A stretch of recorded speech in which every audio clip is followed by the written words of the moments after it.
wafanya biashara pia. Hatuwalipi ile iko kwa hiyo role. Tuna negotiate because mawakili ni wengi sana. Tusema wewe ni ngapi, wewe ni ngapi, wewe ni ngapi, wanashindana inateremka.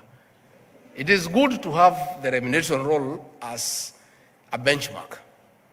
But you are also many. You have told me you are 35,000. 28,000 are in practice. So mutashindana tu pole pole so that Kenyans can also get the best deal. So that one I'll do. Again, you have talked about too many regulations and will help. The members of the National Assembly are here. The Attorney General is there.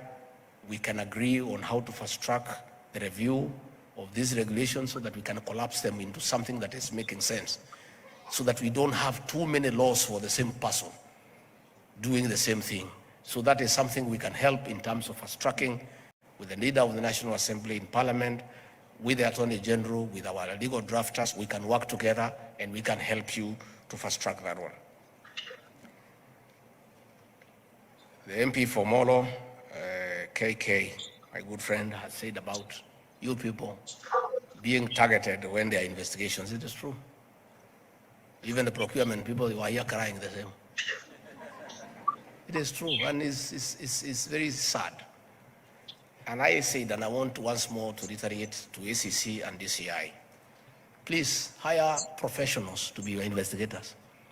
Hire accountants, hire procurement people who can advise you on how the investigation is going. You find some of these policemen, they have no idea about accounting. You know?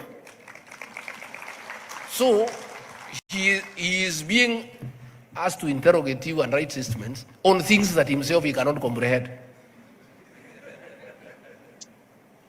You know? I from a personal experience on how absurd our investigative agencies can be when they are investigating complex matters beyond their pay grade. When we were fighting to come to government, and the previous government targeted me for persecution because of my political stand, which was very firm, and decided to try to blackmail me to change my stand.